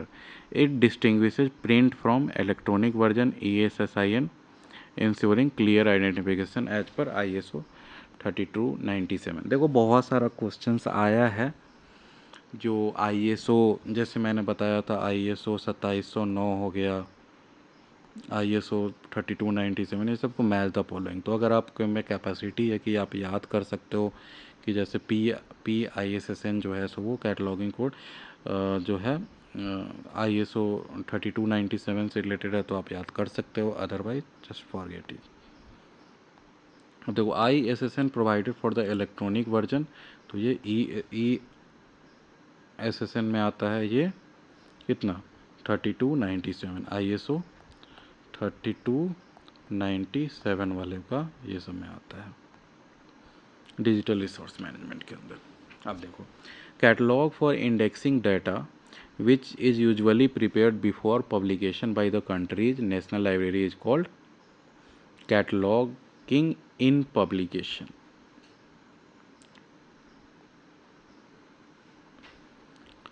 तो बिफोर पब्लिकेशन जो होता है तो वो कैटलॉगिंग इन पब्लिकेशन कहते हैं उसको। Cataloguing in publication is a process where a national library like the library of Congress prepares bibliographic data before a book's publication. Book publications के पहले जो बिब्लियोग्राफिक डेटा पब्लिश किया जाता है उसको जो है कैटलॉगिंग इन पब्लिकेशन कहते हैं। Printed in the book, it aids libraries in cataloging upon a receipt, a practice standardized in the Library of Congress in 1971. अब देखो PRECIS is a major pre-coordinated indexing system that was developed in which year? तो 1977 में PRECIS develop किया गया था। अब देखो pre coordinated indexing system है। इंडेक्सिंग आपको पता है, जो इंडेक्स बनाया जाता है जिससे आराम से सर्च किया जा सके, तो ये 1977 का है। ठीक है, तो प्रेसिस का फुल फॉर्म जान लो, preserved context index system. Preserved context index system was developed in 1977 by Derek Austin. ये बहुत इंपॉर्टेंट है प्रेसिस का। प्रिजर्व्ड कॉन्टेक्स्ट इंडेक्सिंग सिस्टम जो है डेरेक ऑस्टिन द्वारा 1977 में ये जो है इंट्रोड्यूस किया गया था ब्रिटिश लाइब्रेरी में। डेरेक ऑस्टिन प्रेसिस 1977, ये याद कर लो आप। Designed by the British national Bibliography, British national Bibliography BNB जिसको कहते हैं। It generates alphabetical subject indexes with its development documented in British library records. ठीक है जी। अब देखो for what purpose PRECIS was created, तो to make the alphabetical index of BNB। So PRECIS was created to produce the alphabetical index for the British National Bibliography, ensuring context preservation in subject terms। समझ गए? Alphabetical index for the British national bibliography जो है उसके लिए किया गया था। समझ गए ना, अल्फ़ाबेटिकली किसी चीज़ को इंडेक्सिंग कर दोगे तो उसी को प्रेसिस हो गया वो। Ensuring context preservation in subject term, developed by Austin. कौन ऑस्टिन? फुल फॉर्म नाम था डेरेक ऑस्टिन 1977 में। This purpose is detail in the BNB indexing history from 1977 onward. तो ये ब्रिटिश लाइब्रेरी का था। Which indexing technique was used for BNB prior to PRECIS. PRECIS से पहले जो है तो ये चेन प्रोसेस यूज होता था, चेन प्रोसेस याद कर लो। तो before precious the British national bibliography use Ranganathan chain procedure. British national bibliography भी जो है रंगनाथन्स का चेन प्रोसीजर यूज करता था ये लोग, based on colon classification for indexing. This method applied until 1977 is documented in British early cataloguing practice. समझ गया? Which classification scheme is use to determine the class number for BNB, तो DDC। DDC पता है आपको, Davy decimal classification. तो विच classification तब BNB के लिए तो DDC यूज होता है। The Dewey decimal classification use to determine the class number for the British national bibliography, adopted since its inception। DDC structure suits BNB broad coverage as conferred in its editorial process। अब देखो Popsy was developed by Ganesh Bhattacharya, ये बहुत important है, Popsy याद कर लो। POPSI जो है postulate based permuted subject indexing, full form याद कर लो, बहुत इंपॉर्टेंट है। पॉप्सी जो है postulate based permuted subject indexing was developed by Ganesh Bhattacharyya and Indian librarian, building on the Ranganathan principle. This system, देखो अब ये भी पूछ सकता है कि पॉप्सी जो है तो गणेश भट्टाचार्य द्वारा जो है किसके प्रिंसिपल पे बेस्ड था, तो ये रंगनाथन के ही प्रिंसिपल था। रंगनाथन कौन? तो SR Ranganathan. This system detailed in 1979 work enhances subject indexing flexibility. POPSI. POPSI was based on which classification method? तो ये कोलोन क्लासिफिकेशन किसके द्वारा तो कोलोन क्लासिफिकेशन दिया गया तो रंगनाथन। तो वही POPSI is based on S R Ranganathan colon classification used its faceted structure for indexing. This foundation outlined by the Bhattacharya is documented in his POPSI development papers. अब देखो, अब इसके बाद जो है डिस्कस करते हैं थोड़ी देर बाद, थोड़ा रेस्ट लेते हैं। अब देखते हैं question number 72। Credit of developing the KWIC indexing goes to. देखो, KWIC का फुल फॉर्म जो होता है keyword in context, keyword in context. तो ये सब जो है ना सो इंडेक्सिंग टेक्निक्स है। तो ये HP लुहान, अब देखो एक जो है पॉप्सी जो है इसका फुल फॉर्म होता है जैसे postulate based permuted subject indexing. तो ये गणेश भट्टाचार्य द्वारा डेवलप किया गया था 1979 में पॉप्सी। तो ये कोलोन क्लासिफिकेशन पे बेस्ड है ऐसा रंगनाथन द्वारा। अब वैसे ही KWIC जो है KWIC keyword in context indexing, तो ये जो है तो HP लुहान द्वारा डेवलप किया गया था। KWIC keyword in context indexing was developed bye HP Luhan at IBM in 1958. This automated indexing technique detailed in a 1958 paper revolutionized information retrieval as noted in ACM archives.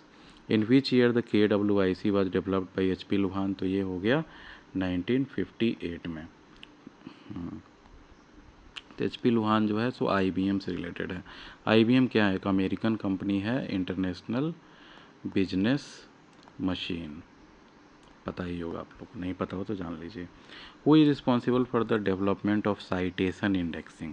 तो citation indexing जो है ना ये आपका Eugene Garfield, तो इसको बहुत जगह जो है गारफील्ड भी लिखा रहता है। तो ये यूजीन गारफील्ड जो है ये आपका 1961 में ये डेवलप किए थे साइटेशन इंडेक्सिंग। तो देखो क्या क्या हो गया, जैसे पॉप्सी हो गया आपका, पॉप्सी जी भट्टाचार्य, फिर ये जो है आपका KWIC हो गया, कीबोर्ड बेस्ड इंडेक्सिंग वाला जो था ये हो गया HP लुहान, और ये 1958 में हो गया। अब देखो हाँ, तो अब जी भट्टाचार्य वाला जो था वो 19 कितना है एक बार देख लो। पॉप्सी जो है जी भट्टाचार्य ये 1979 हो गया।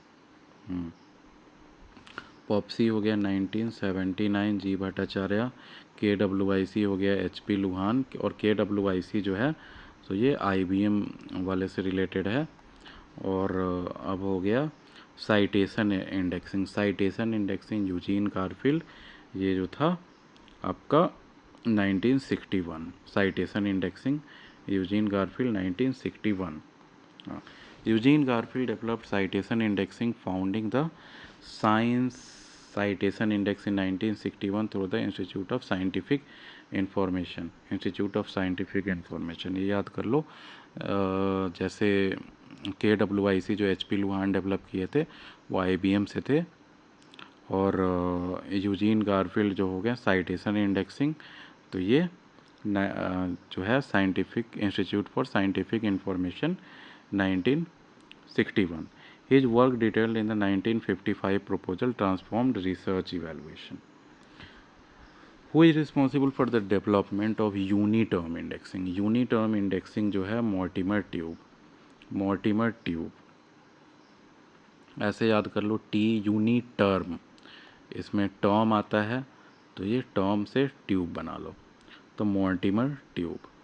देखो uniterm indexing was developed by Mortimer Taube in, अच्छा मॉर्टिमर ताउबे नाम होगा इसका, ट्यूब नहीं Taube, Mortimer Taube, printing mistake होगा। तो uniterm indexing was developed by Mortimer Taube in 1953 through documentation inclusive. तो ये documentation inclusive this coordinate indexing system detailed in his publications he was a manual retrieval innovation later automated in which year the uniterm indexing system was developed, तो वही 1958। The use of modern thesaurus is considered to have started from, तो ये 1852 when Peter Mark Roget started. The modern thesaurus concept began with the Peter Mark Roget's Thesaurus of English Words and Phrases, published in 1852.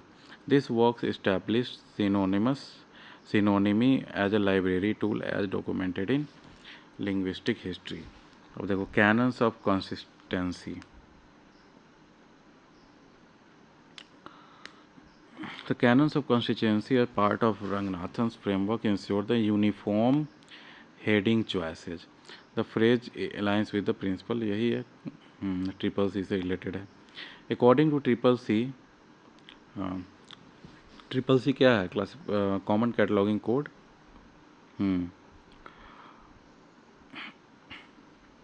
The best way to make the choice of headings is to depend on the canons of ascertainability. Canons of ascertainability. Canons of ascertainability in the CCC guides headings choice by ensuring verifiable information, ensuring user access. Ranganathan 1967 edition emphasizes as noted in the cataloging principles. 80 देख लो. A book with two or more independent author contributors is called, तो ये mixed book कहा जाता है. A mixed book has two or more independent authors or contributor each with distinct sections. This term मतलब distinct sections होना चाहिए, समझ रहे हो ना. जैसे पार्ट जैसे सेक्शन 1 to 4 हो गया, ये कोई एक ऑथर 1 हो गया. फिर सेक्शन मान लो 5 to 10, तो ये ऑथर 2 हो गया. तो इसको मिक्स्ड बुक कहा जाता है.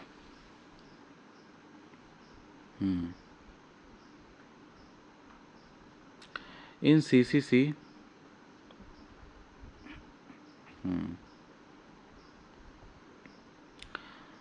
in CCC the name of the author is taken from outside, it will put within square brackets ऐसे. In the CCCs, an author's name from an external source is enclosed in square brackets indicating lack of internal evidence. This convention detailed in Ranganathan's 1967 edition ensure transparency.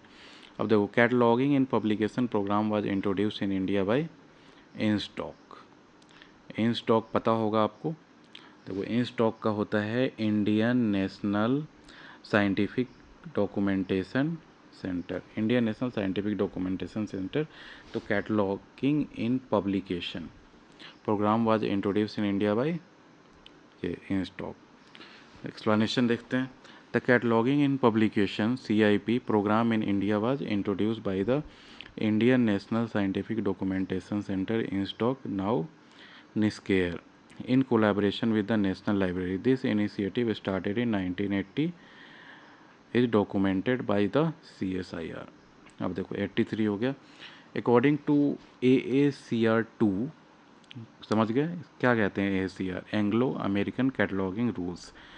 When there are more than 3 authors and no one is principal author, ये याद है ना, no one is principal author, the entry will be prepared under the title. ACR2 rule 21.626 states that with more than 3 authors and no principal author, the main entry is under the title. This ensures a neutral entry with added entries of authors if needed. 1978 addition. समझ गए. जब 2 से ज़्यादा author हो तो title entry किया जाता है मेन एंट्री में. According to AACR2, if a book has been edited by 2 editors, the main entry should be under the first editor. समझ गए. According to AACR2, if a book has been edited by 3 authors, the main entry should be under the first author. इसमें भी समझ गए. A list of books and other reading materials available in a particular library is called library catalog. A list of books available in a particular subject is called bibliography. समझ गए? A bibliography is a list of books on a specific subject regardless of location. This contrast with library catalogue specific हो। देखो library catalogues हो गया जो library में available है। Bibliography हो गया रिगार्डलेस ऑफ लोकेशन। तो ये मैंने एक बार पहले भी बताया था आपको, अगर याद हो तो। CCF was edited by CCF पता होगा आपको, common communication format, was edited by Peter Simmons and Alan Hopkinson. The common communication format ये आपको पता होगा यूनेस्को द्वारा दिया गया था। Was edited by Peter Simmons and Alan Hopkins under UNESCO's guideline. Their work detailed in the 1984 and 1988 editions standardized bibliographic exchange. Which standard is the special implementation of CCF? तो ISO 2709, ये very important question है। ISO 2709 published in 1973 by ISO is the special implementation of CCF record structure. This standard defines machine readable bibliographic data as noted in UNESCO CCF documentation. In which year the first edition of ISO 2709 was published? To 1973. The first edition of the, ये बहुत important है,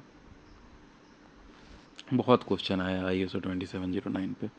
first edition of ISO 2709 was published in 1973 by the international organisation for standardisation. देखो ये पूछा भी जाता है, तो ये ISO का फुल फॉर्म है, इंटरनेशनल ऑर्गेनाइजेशन ऑफ स्टैंडर्डाइजेशन। इसको ये मत कहीं पे लिख देना Indian standardisation organisation, Indian organisation, sorry international organisation for standardisation. तो ये बेसिकली जो है सो स्टैंडर्डाइजेशन किया गया था क्योंकि पूरे वर्ल्ड में जो है बिब्लियोग्राफी जो है उसका डेटा एक्सचेंज किया जा सके। और ये सब मोस्टली जो है जैसे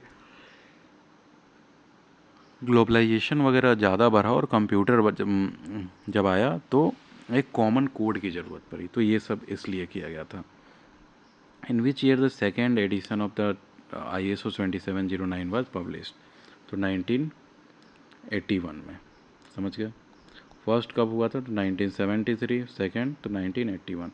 तो देखो canons of cataloguing was first formulated bye तो SR रंगनाथन। तो ये किस में आता है सब? तो CCC का पार्ट है, classified cataloguing code, classified catalogue code, इसमें कैनन्स आता है। तो SR Ranganathan formulated the canons of cataloguing in 1934 classified catalogue code including 9 cannons है टोटल उसमें, like ascertainability, the innovation, detail is work distinguishes him from earlier catalogers like Cutter। Cutter कौन है? वही CA cutter.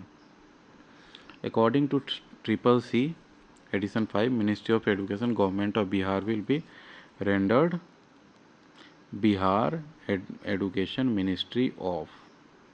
ठीक है, समझ गए?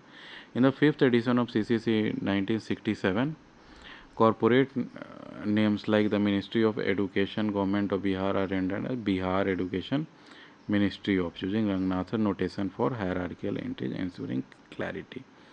अब देखो cataloguing in publication stands for, cataloguing in publication तो prenatal cataloguing, prenatal cataloguing भी किसके द्वारा दिया गया है? ऐसा रंगनाथ। तो कैटलॉगिंग इन पब्लिकेशन CIP जो कहते हैं is synonymous with prenatal cataloguing, a term by Ranganathan for pre publication cataloguing by national library. This practice detailed in LC and INSDOC record. LC क्या है? Library of Congress, and INSDOC record enhances efficiency. अब देखो canons of modulation is concerned with, canon of modulation part of Ranganathan cataloging canons concerns flexibility in applying cataloging rules to adapt different contexts. This principle implied in the CCC allows for practical adjustment as noted in his library science text। अब देखो, according to CCC the best way to make the choice of headings is to depend on the canons of ascertainability. Canons of ascertainability in the CCC. CCC क्या है? Classified catalogue code ensure किसके द्वारा दिया गया था? SR Ranganathan. Heading choices are based on the verifiable data enhancing user access. Ranganathan 1967 edition enhance emphasises this as documented in cataloguing principles. देखो ये सब आपको बार बार पढ़ोगे ये सब, तो आपको बहुत सारे जो हैं वो दिमाग में छपते जाता है. देखो जैसे आपको CCC जो है ये आपको याद हो गया होगा 1967 का है. Analytical entry is known in CCC as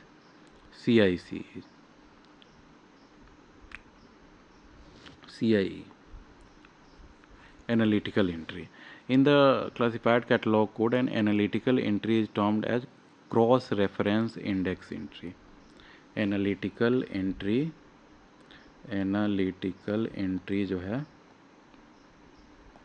इसको कहते हैं क्रॉस रेफरेंस इंडेक्स एंट्री, याद कर सकते हो. Providing access to document part, this term defined in the 1967 edition supports Ranganathan subject analysis. अब देखो analytical entry prepared for part of the document.